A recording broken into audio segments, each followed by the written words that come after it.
I don't take days off, do I? When my number is called, I don't take plays off, do I? I'ma always give you 20 and 10, no matter how much you wanna pretend that I ain't clutch with it. I don't do the load management, maybe I can handle it. When the heat is on, I can manage it. I'm kinda like James Harden's career, I can walk. What's up, everybody? Welcome to the Others Receiving Votes podcast, sponsored by MGlow, Market, Connect, Play. I'm your host, Loren Woods, aka Big Low. Man, I got the nicest compliment today. I was talking to one of my former presidents. He's the president of one of the teams, one of my former teams that I played on, and he, we were just talking about life and talking about business and stuff like that, and he paid me the most amazing compliment, and I hadn't heard it. I'm in my career, I don't know if I've heard something like this, and you probably wouldn't unless you played for a really long time. But he said to me, "You know what, Lo? There hasn't been a player like you to come here since you left," and I haven't played there in about 6 years. And we're talking about one of the best teams, one of the best clubs in all of the Middle East, for sure, hands down. I mean, a ton of history, a ton of amazing players, great coaches have come through there, and it made me feel great. And not to say, I was sitting there beating my chest like, yeah, like I'm that dude. Ain't nobody gonna do what I did.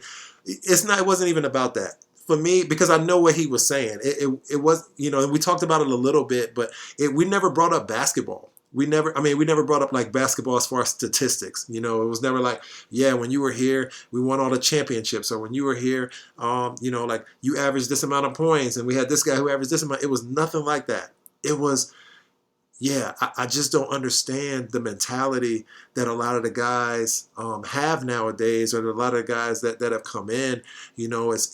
It's not about winning anymore. It's not about just, playing the game at a high level and giving everything you have. It's not about that anymore, and I was talking to another one of my friends before, kind of about the same thing. And, we were saying that things are different. Things have changed. And I think that one of the reasons that I got to play so long, even when I left there, I played another 3 or 4 years, and that was in my mid 30s, and I played all the way up until I was 39. And even in, at the end of my career, I was hearing the same thing over and over again. It was subtle. Well, actually, there's two things. One is like, damn, you old. How can you still play and like dunk and run and stuff like that as old as you are, man? You old as hell. You like the godfather of basketball. I heard I heard all that. But, it was always about how professional I am, how I approach the game, very different than a lot of other players that they've had, and how, it was all about winning for me. And it wasn't about anything else. It wasn't about, trying to score the most points or have the best statistics, or, try to squeeze as much money as I possibly could out of a team or out of a certain situation, maybe sometimes at the detriment to the team. And I know a lot of the time, obviously when you're a pro basketball player, it's about making money. It's about going overseas or wherever you're in the NBA or the minor league basketball or whatever you do. It is about doing something that you're really good at and getting paid for it ultimately. But I towards the end of my career, that wasn't first. It was like that in the beginning of my career, but at the end of my career, it was like, that's not exactly what it's about for me anymore. It's about really like, I want to, go out there and do the best that I can, and try to win as much as I can, and, try to celebrate with my teammates as much as I can, trying to have these memories, as opposed to going, to one country this year, another country the next year, another country the next year, and that's nothing wrong with that. That's fine too. But, towards the end of my career, that wasn't what it was all about. So at any rate, I just felt good. So I wanted to share with you guys. But let's get to the show. Our next guest on the show, guy been playing. Hell, I've been knowing him since for over 2 decades, but he been getting paid to play the game of basketball for more than 2 decades. Also,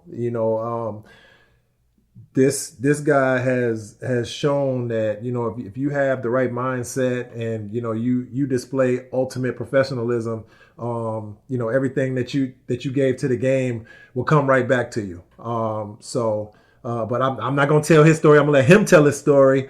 My guy from the University of Illinois, Elite Eight team, 2001, almost made it to the Final Four, but lost to those Arizona Wildcats. From them boys was bad. I used to watch college basketball back in that day, man. Them Arizona Wildcats was bad back in the day, but his team was pretty good too.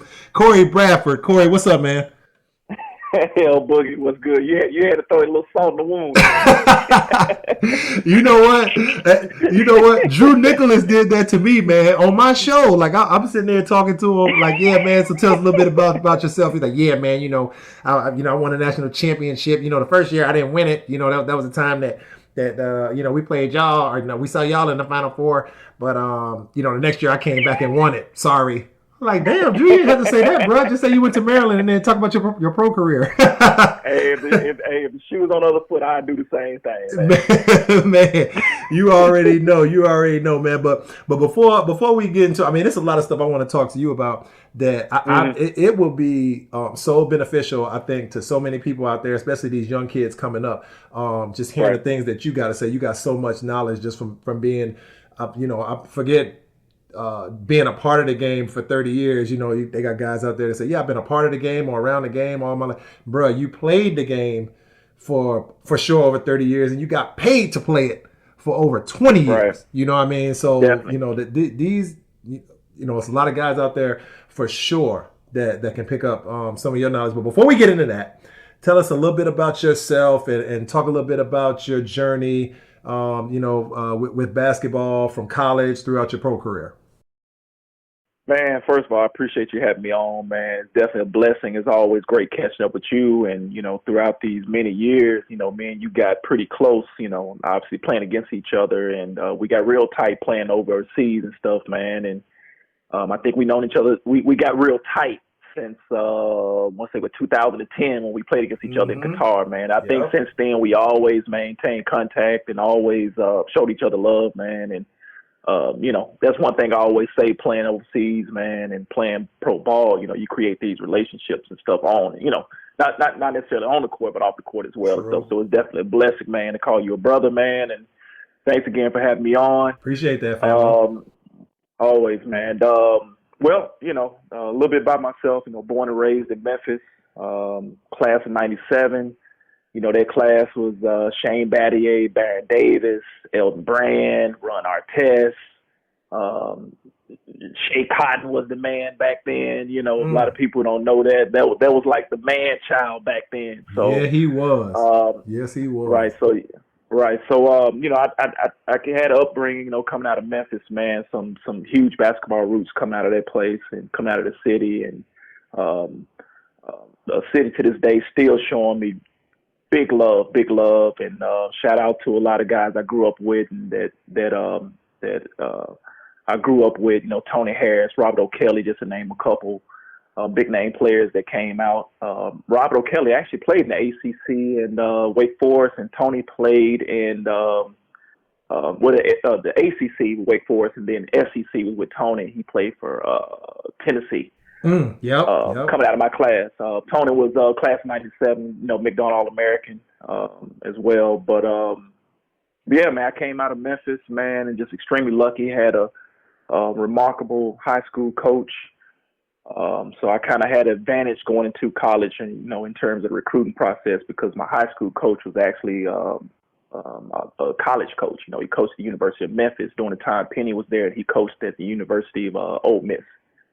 So that kind of gave me a little head start going into the recruiting process and stuff. So I kind of knew what to expect going in with his guidance and stuff like that, outside of coaching, with his guidance and stuff in terms of that. And obviously with that guidance kind of led me to University of Illinois. And, that's pretty much where I pretty much made a name for myself, man, and just extremely blessed and got opportunity. And, to this day, I still say I'm extremely lucky to have the coaches that I've had, because I had the opportunity to play with Loren Woods, who's the head coach at Oklahoma for 2 years, and then Bill Self, my junior and senior year, who's the head coach at Kansas at the moment. So again, I've had some great tools and mentorship and things I've learned through high school and college that carry on to my pro career, and success, man. And like I said, I just always say I'm extremely lucky, man, and had some good people in my corner that kept me on that path, and people that wanted to see me succeed. And also I surrounded myself with good people, man, that with the same mindset that I had. So that obviously made things so much easier and better for me. It's never easy, but again, when you're having that support and having people in your corner that with the same mindset, it definitely makes that journey a lot more. Oh, for sure. And just naming some of the names, Lon Kruger, Billy Self, just alone in college. I mean, those two guys are college legends, and to be able to be coached by them, you're extremely fortunate. And then also to have the same kind of guidance and mentorship coming out of high school is very similar to me. My high school coach, I'm from St. Louis, and my high school coach is from Indiana, and he didn't even play basketball. He was just more like a father figure that just kind of kept us in, knew what to do, knew what not to do. He's like, life is very, very simple. There's a couple of things you can do, a couple of things you can't do. Just stay on that course and you'll be okay. Never made things complicated, and I'm sure it's probably the same that it was for you going through high school and then going through college with all those big name guys that were coaching you. Exactly, man, because, that's why I keep saying we're extremely lucky, man, because we grew up in an era where they really, really cared, man. It wasn't about money. It was about helping the young player out. It's about seeing potential in the young player. We're like, well, we got to keep him on the right path. We got to make sure he do this. And at the same time, you got parents that's giving the coaches the freedom to say, look, if he get out of hand, bust him in back his head. Nowadays, man, that's a lawsuit. You can't run my club too much, man. For example, man, I had a friend that's coaching a player, man, ended up missing 2 days of practice, missed a day of practice because he had to get a haircut. And I'm like, huh? That's insane. You know what I mean? It's different, man. It's different, man. It's at times, man, we forget to eat because we're playing ball so much back in the day, man. So, man, you know how it is, man. It's a different time frame, man. It's a different period, but I always say I'm extremely lucky, man, to grow up in the era that I grew up in. Yeah, for sure. And what we do is, and I coach now. I've been doing that for about the last 3 years, just doing some volunteer coaching and coaching some young kids and some girls teams. And I find it's exactly what you just said. The kids, and it's not for any other reason. See, we grew up in an era where, like you said, when you leave the house, whatever adult you were going to, it don't matter if it was school, it don't matter if you was going to the store, it don't matter if you was going to basketball. Like, they had the authority, period. Right. And your parents that's how it would be. Oh, Mom, I got busted in the back of the, by who? Dude at the grocery store. What you do? I was sneaking some gummy bears out the thing. Well, that's what you're supposed to do. And then she pop you in the back of the head. Nowadays, man, like you said, somebody even say something to your kid wrong, and I'm not talking about saying something that's degrading or being discriminatory or anything like that. I'm just talking about just simple, an adult telling the kid what to do, and if you get out of line, just getting them back in line. And nowadays, you got the parents coming to the kids' defense when the kids are in the wrong. And that's what created this culture that we got now, man. And it's insane, man. It's insane. Exactly. Yeah, man. Well, you know what? The high school, college, you had a great path. Very fortunate. Not a lot of guys out there are even close to us being as fortunate as what you were to have that kind of guidance going throughout. But a lot of guys still still have the talent to make it. And they find themselves on this cusp of a pro journey, the beginning where, all right, now it's about to start, and they don't know what to go. They don't know where to go. Sorry, they don't know where to go. You played 20 years professionally, for two things. What kind of commitment does that take to have that kind of longevity in basketball? And two, what specifically did you do to keep your body and your mind right to be able to hold up for 2 decades? Well, I'm gonna go ahead and break things. This is some free advice. Yeah, I usually charge $29.99 for advice like this to the young guys. But we're gonna give it to them free. Send them to your website, man. They should be paying $30 for this, man. But you know what? You a cool old head. So the real old heads, right. they don't charge for the game. You right. Right. So me and you both know. All right. I always tell guys this. They ask me the same question. I say, look, man, you never should be interested in something you're supposed to be passionate about. That doesn't even sound right.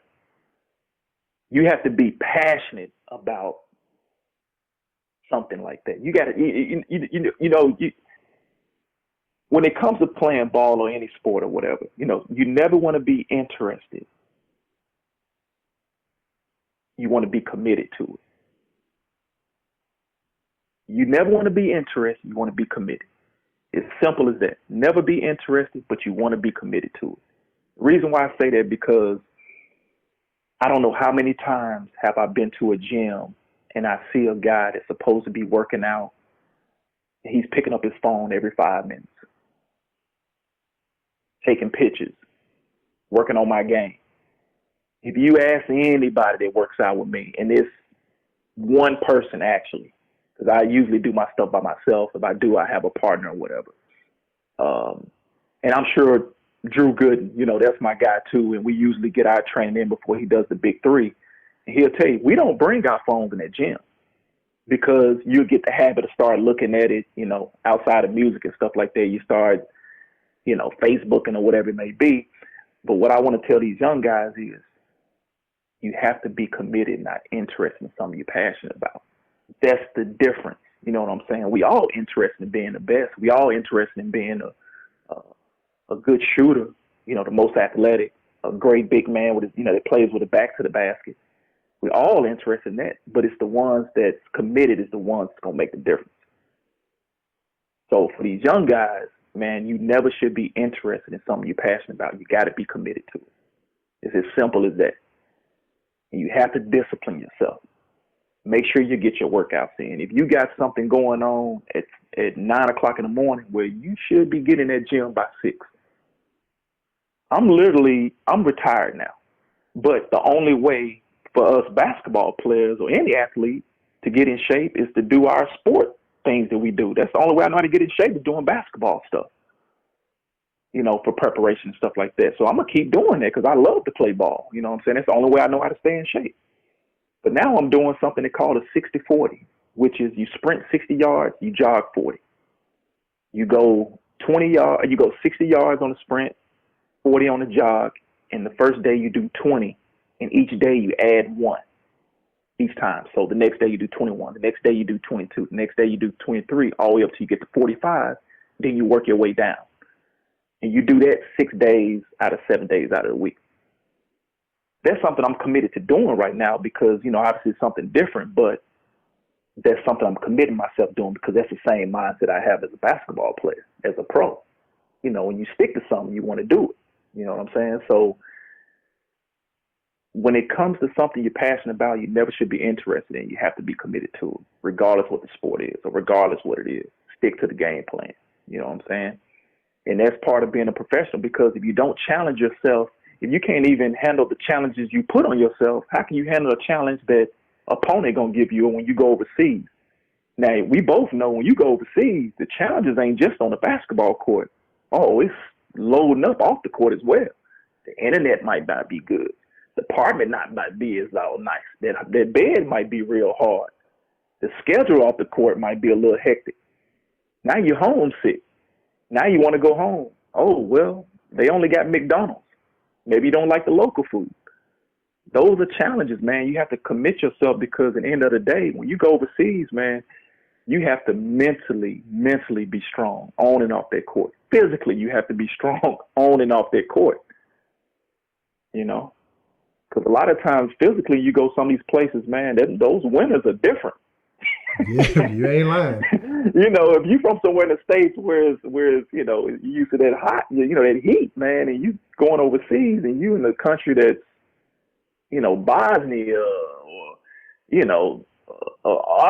Austria, you know, in terms, you know, and I played in Hungary, you know, those winters are brutal, man. Yeah, man. Brutal.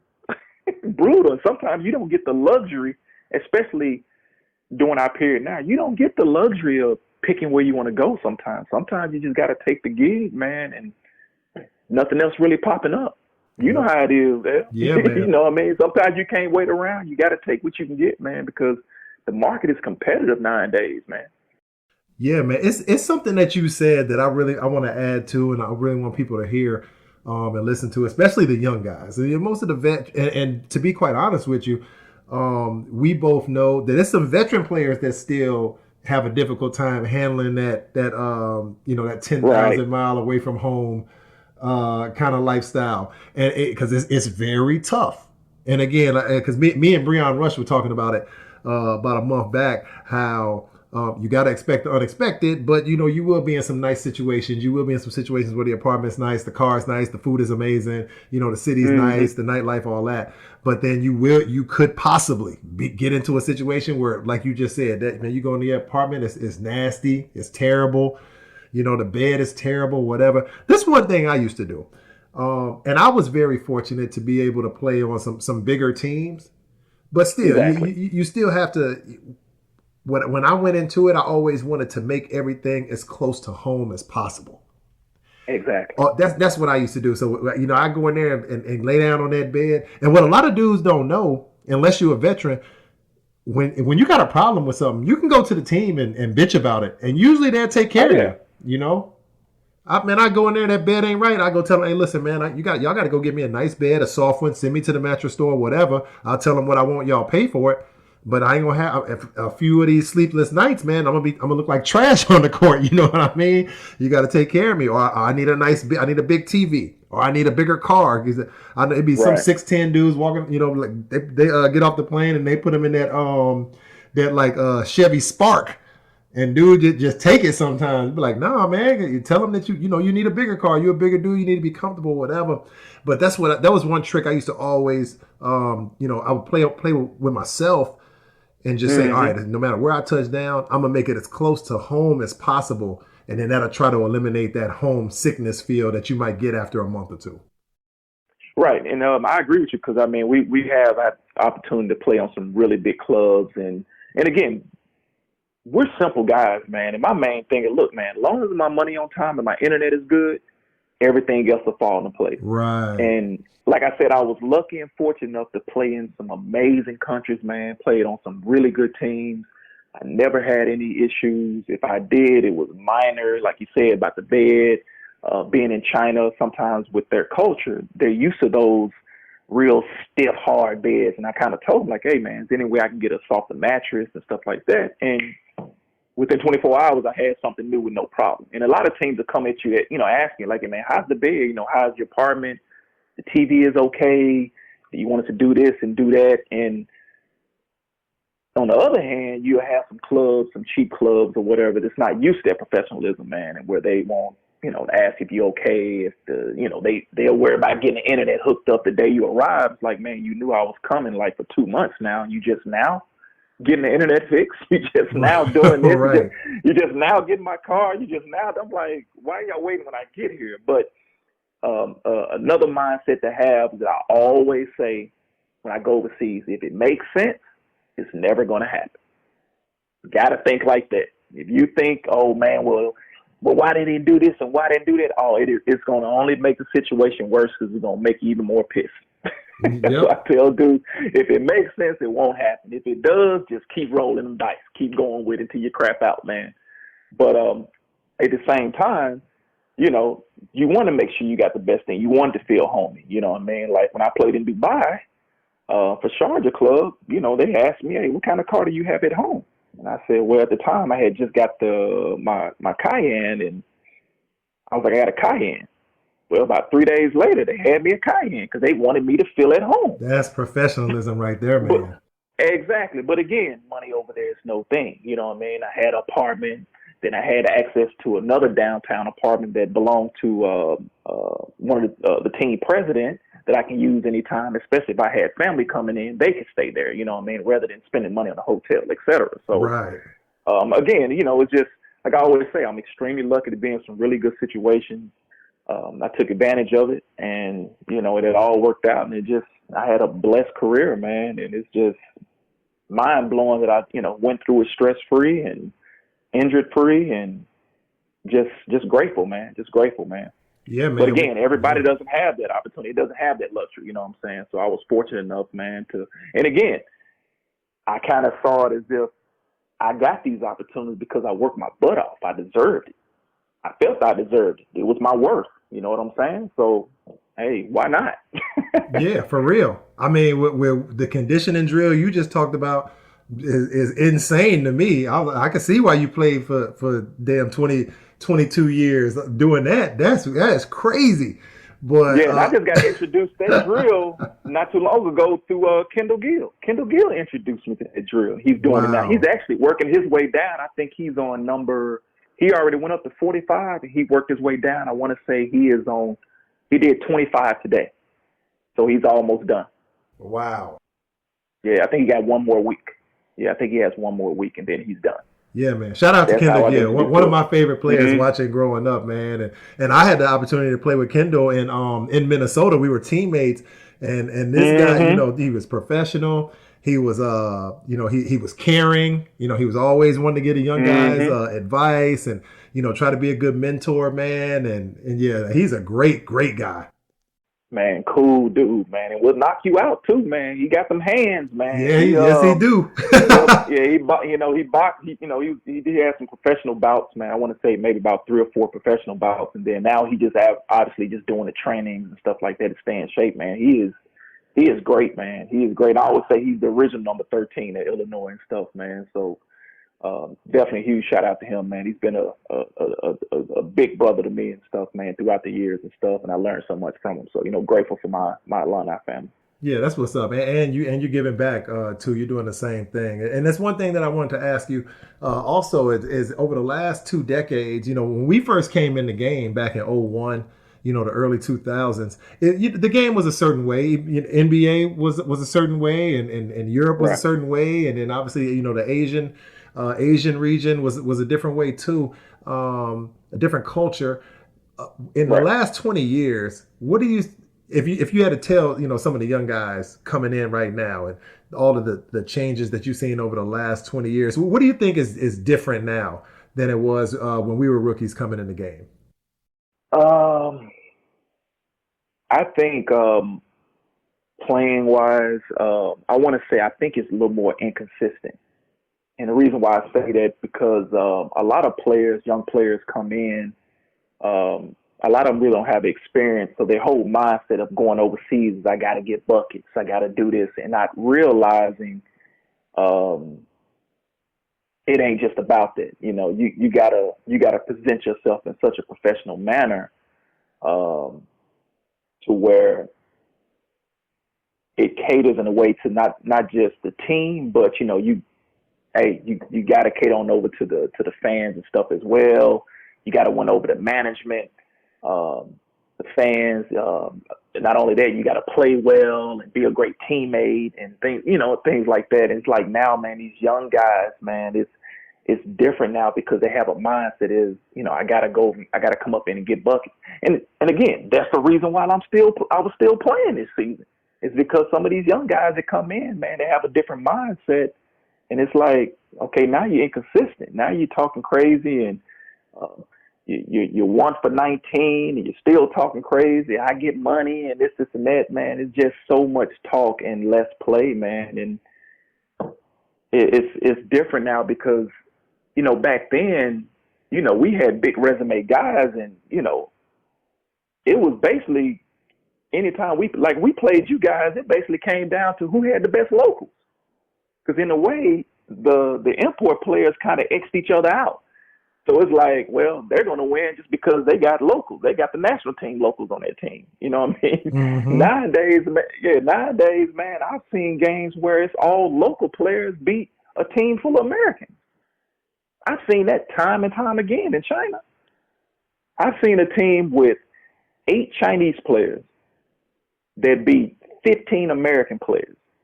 Not close game, but I mean beat them by 15, 20. Not even cheating. Wow. You know what I mean? So that's the reason why I was still playing at a high level at my age. Just because of the mindset. And like Just you for said, the mindset, yeah, man. when you come into the game and you're only thinking about one thing. I'm glad you brought that point up, actually. Because it is one thing, you do have to learn to play the game. And I had another guy, Big Joe Vogel, that played in Lebanon for all those years. He was talking about playing the game within the game and all that. And I never even thought about it until you just said it right now. Like when you go in there, it's not just only about playing. You have to win over the fans. You have to win over your coaches. You have to win over the management and stuff like that. And I remember specifically one place I was playing in. And you know me, I've never been an overpowering player in my career. I'm more of a finesse guy. And, I remember this one game I think maybe I had like 25 points, 20 rebounds, 7 blocks, something like that. After the game, I swear the manager comes up to me and the first thing he says, he was like, "Hey, Big Low, well, why don't you dunk more?" And we had won the game. I think it was like a big game. We won. We beat like the number 2 or number 3 rated team or something like that in the league. And he's like, "Why don't you dunk more?" I was like, "Dunk?" I said, "What you mean? Why you want me to dunk more?" He said, "Oh man, because that's what the fans want to see. That's one of the reasons we brought you here, so you could dunk. Dunk and go over to the crowd and get them hyped." And then when I started to look at it, that entire league was just like that. They wanted to have like Americans that came in or like big guys that come in and dunk and then, point to the fans and, like gesture to the crowd and all that stuff. Where well, first of all, when I came in, it was never like that. They you dunking and then going over there showing out the fan, you might get uppercut the next time you go. You in Europe over there showing out like that? Man, they crazy. You getting taken down. And that was one of the things that they loved their import players to do. Dunk, shoot threes, gesture and do all that stuff. And, when I started doing it, they never said nothing else. The fans went crazy, it was all that stuff. But it's just like learning to play that game and I guess being aware of your surrounding and what's being asked of you. Right. And plus the way you carry yourself, you're professional, you're likable, you're approachable. So you're not an asshole. You know what I'm saying? Anymore. So I'm not an asshole anymore. You know what I mean? But you gotta be when you'll be an asshole when you gotta be. We all gotta be that asshole. We gotta be. You know what I'm saying? Jordan proved that. You know what I'm saying? For real. He's telling that. You know what I'm saying? We all had to be that asshole at some point. But to go what you're saying is that's winning over the management. That's winning over the fans. I'll make a three, come down and acknowledge a fan, give them a high five. They love that. Because at the end of the day, sometimes when you don't perform and you're losing and you come out with 8 points, a lot of times the managers, they'll smack you on the butt and be like, "Cory, that's all right, man. We just had a bad day. We're going to get them next time." Anybody else? "Hey, man, here's your plane ticket. Good luck to you. Take care." Up out of there. Because, exactly. And it got to a point at the end of my career, which is rare, they bringing me into meetings and asking me what I think about this player. "Dude, should we keep him?" I'm like, "Oh, huh? Y'all asking me this?" You know what I'm saying? So there's something rare because they don't let no outsiders in their little clique, in their little circles, especially when it comes to important decisions. You know what I'm saying? So, again, it just comes from your personality, where you carry yourself, man, being professional on and off the court, and trusting that thing can really, really go a long way because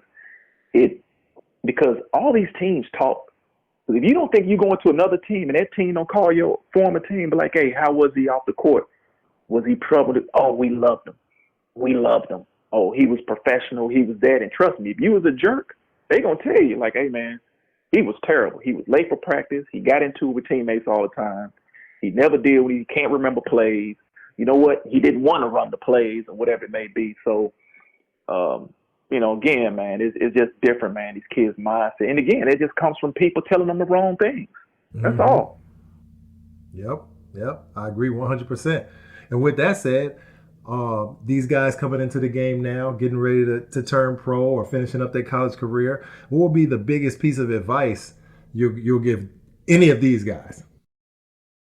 Man, the best advice I can give to a young guy, I say this all the time: treat yourself like a brand. If you are a GM or a manager or owner of a team, and you saw your resume or saw you play, or if they had a camera on you for a whole week and had opportunity to sign you or not, based on what you did that whole week, will that team invest in you? Do you think a team will spend $5,000 a month on you? You have to be true to yourself in it. I mean, that's as simple as it gets. You have to treat yourself as a brand. That means you got to get those reps up. By any means, you got to get your reps up. Get your reps up in the gym, get your reps up in the weight room, get your reps out there on that field. You have to be ready, especially during this time period where you're not able to get a gym. Man, you better create something. Better get a garbage can and get some shots up. By any means, you got to get your reps in. You got to treat yourself like a brand, man. Treat your body like a temple. Take care of yourself. Eat right. Rest. Listen to your body. And at the same time, you got to train as if you're about to get that call tomorrow. Because trust me, you'd rather be ready when it's time than not be ready when it's time. You know what I'm saying? So That's all I got to get these young guys, That's the type of advice I give, man. Just treat yourself like a brand, man. Would any team want to invest in you? Yeah. Don't say yeah. Because again, our readiness as a pro player, and I know you agree with me with this, is different from other people. Because you'll go out there and play and hoop. They're like, man, you still in shape. And then we always give them that crooked eye. Ooh, I'm out of shape. Like, like you gotta see me in that contract sign playing for Riyadh in Lebanon type of in shape. Then you'll see me really hoop within a system. Because, a lot of times we've seen guys like, man, he all right. Like, he ain't, he's decent. Then you see him play pro, like, yo, this dude is over there killing. That guy, this dude over there killing. Just because it's a different mindset, man. And these guys don't get it, man. I can go out right now and tell you, like, yeah, I can compete on the pro level. But to be honest, no, I can't. Because our out of shape is different from other people's out of shape. Our in shape is that we can compete for 40 minutes on both ends of the floor and make a difference. Right now, I can't compete on both ends of the floor for 40 minutes right now. And that's just being honest. Mm-hmm. But Lil John, the little 25-year-old that, they got the elevation mask on with his earphones and the jump soles and with the bands on and doing all the cone drills, he think he gonna make it. Then when he get over there and reality hit, then they send him home before he even play one game. And we've seen it happen.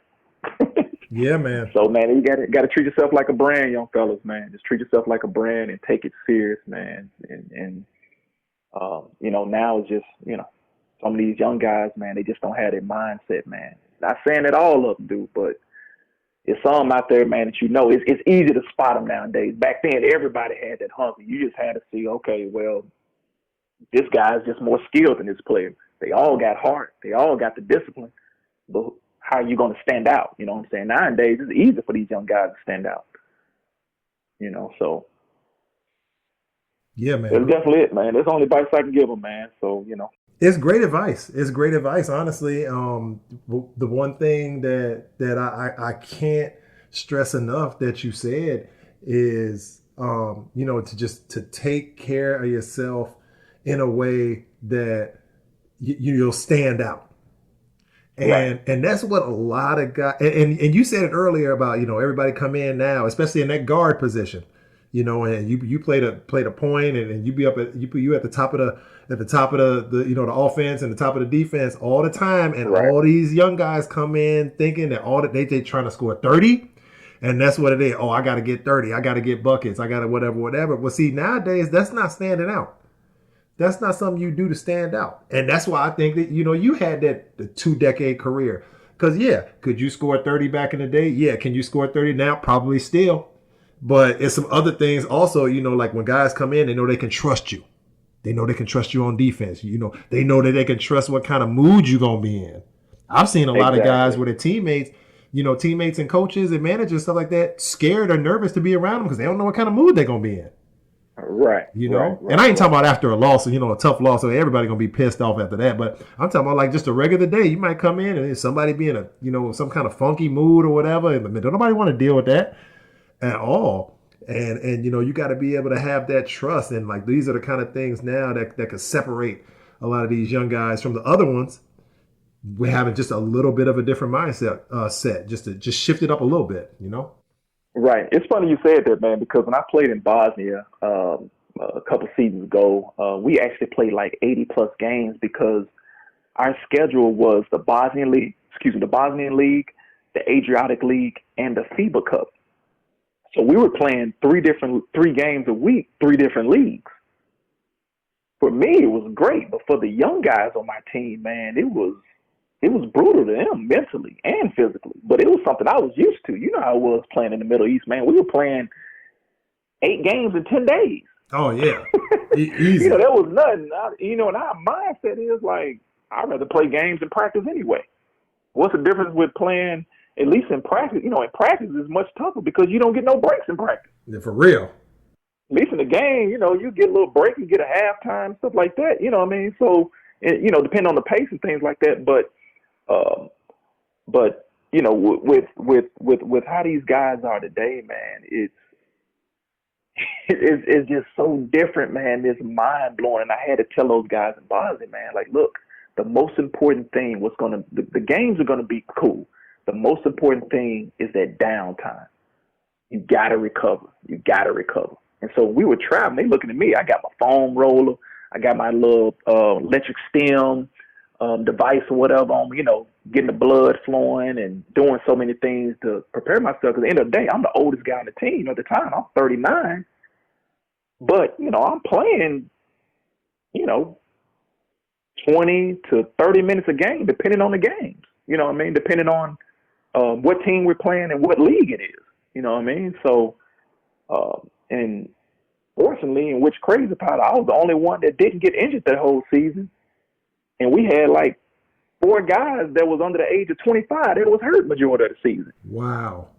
They don't make them how they used to, dog. Bro, it was just mental, man. Again, it's different, man. Plus it's a mindset. A lot of times our hurt is different from other people's type of hurt. True. Yeah, I got knee in the thigh, but okay, I can still play. Let me just put a little Bengay on it and let's go. Because at the end of the day, the local players, you good. But guys like us, no, we can't afford to get hurt. You send us home, man. And plus, I got a lot more running on me because I'm like, man, they already think I'm old. They already think I can't keep up. So they think I blew their mind right now. Oh, they just got to wait. It's going to only get better. I'm picking up full court. These mother like, man, what are you taking? What are you on, man? Like, I'm on these sugar sandwiches. Check them all. Let's go. So you know how I was, man. It's like, man, I can't imagine seeing you 5 years ago. I said, bro, I was just maybe a step or 2 fast. That's about it. Yes, my energy level's going to stay the same, man. Because at the end of the day, coach said pick up full court. OG, that counts for you too. Pick up full court. Yep. So, yeah. So man, again, it's just a mindset, man. The guys just have to prepare better. And again, it's tough, man, because the market is so different now.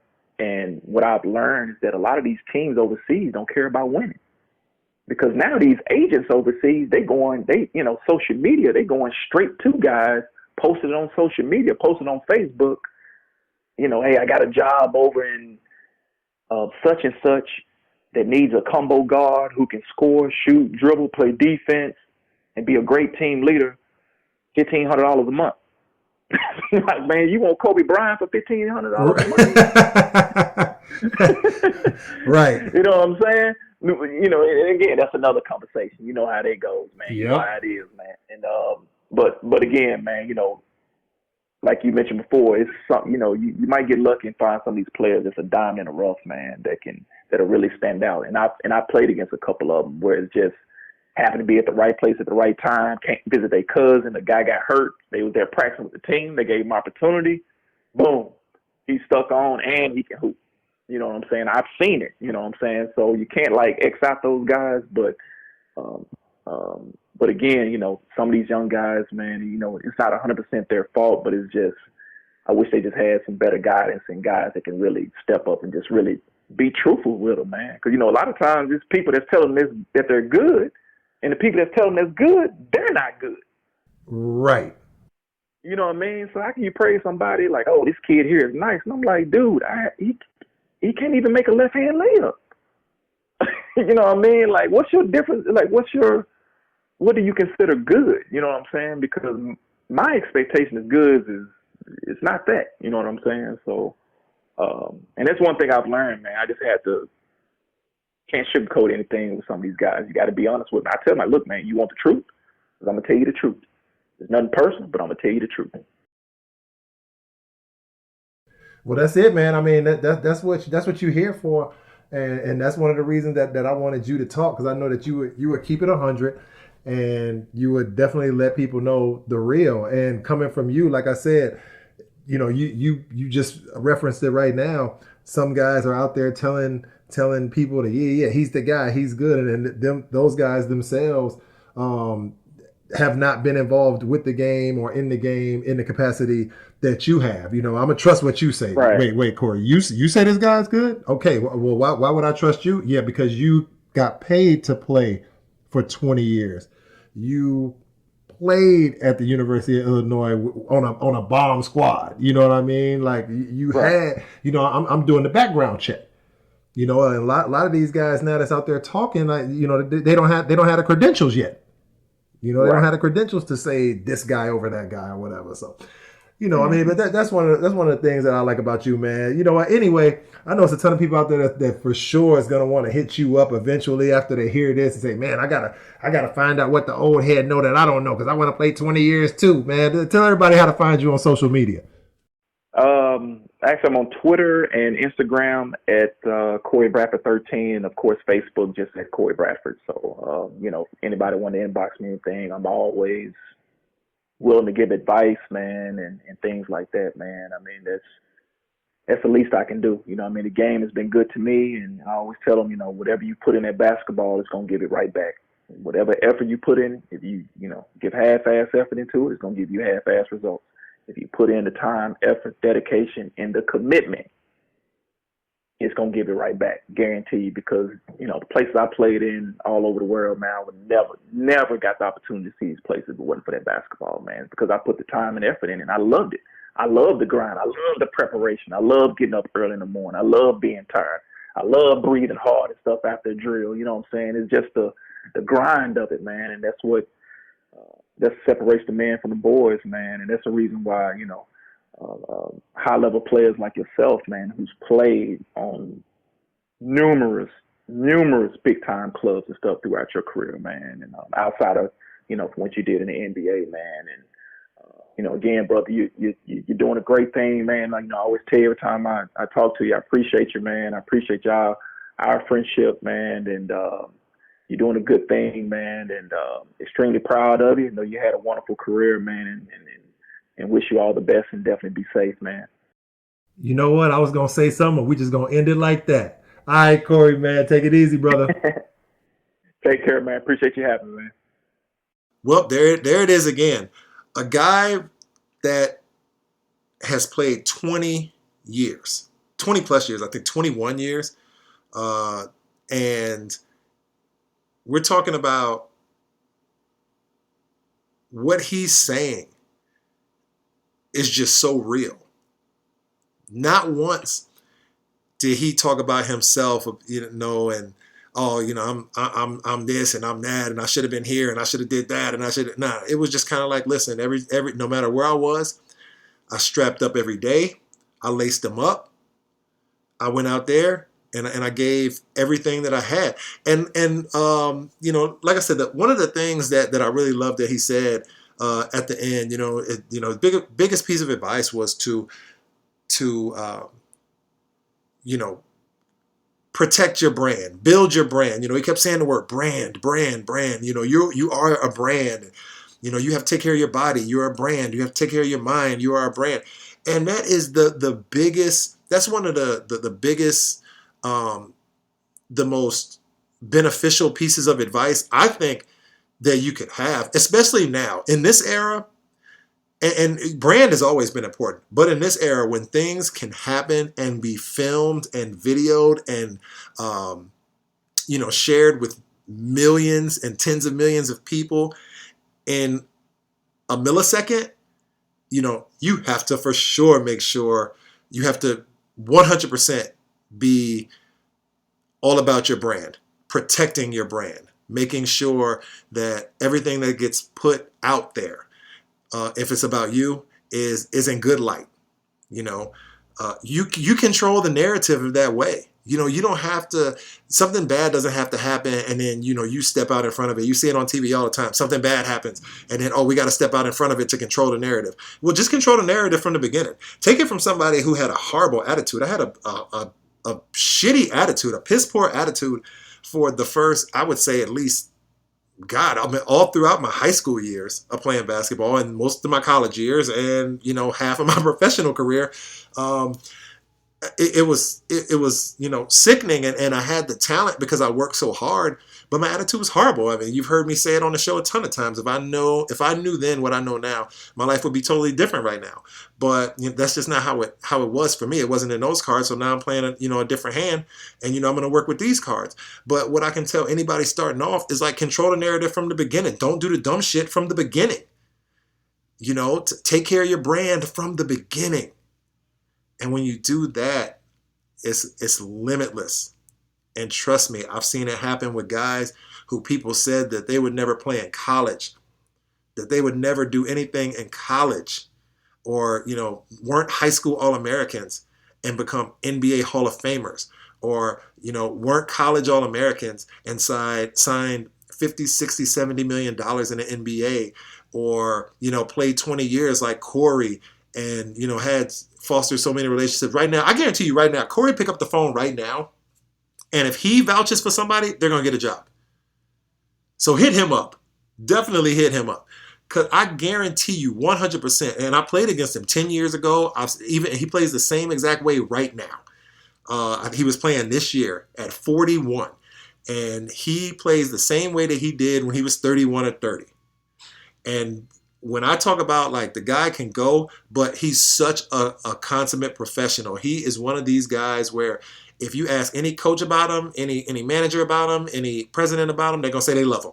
Oh my God, we love Cory, man. He's amazing. He was a leader. He had a great attitude. He had a great work ethic, and he could play. And that's what you want. That is what you want. Cory controlled his brand and protected his brand from the beginning and still doing it now. So, well, that's all the time we got. Do me a favor.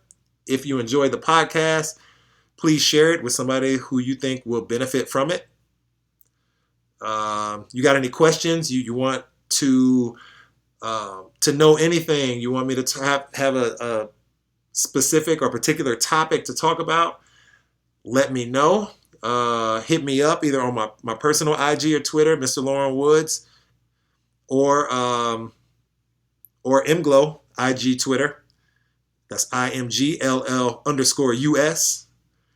And just fire away, definitely. Whatever you want to know, that's why I'm doing this podcast. That's why I'm getting guests on here to talk about these topics and talk about these things. So you have a pathway. You can see the light, or you can be familiar when a situation is about to happen. You can see it before it happens. That's why I do it. Anyway, y'all stay fortunate and be blessed. I don't take days off, do I? When my number is called, I don't take plays off, do I? I'ma always give you 20 and 10, no matter how much you wanna pretend that I ain't clutch with it. I don't do the load management, maybe I can handle it. When the heat is on, I can manage it. I'm kinda like James Harden's career, I can walk whenever I feel, and that's fact.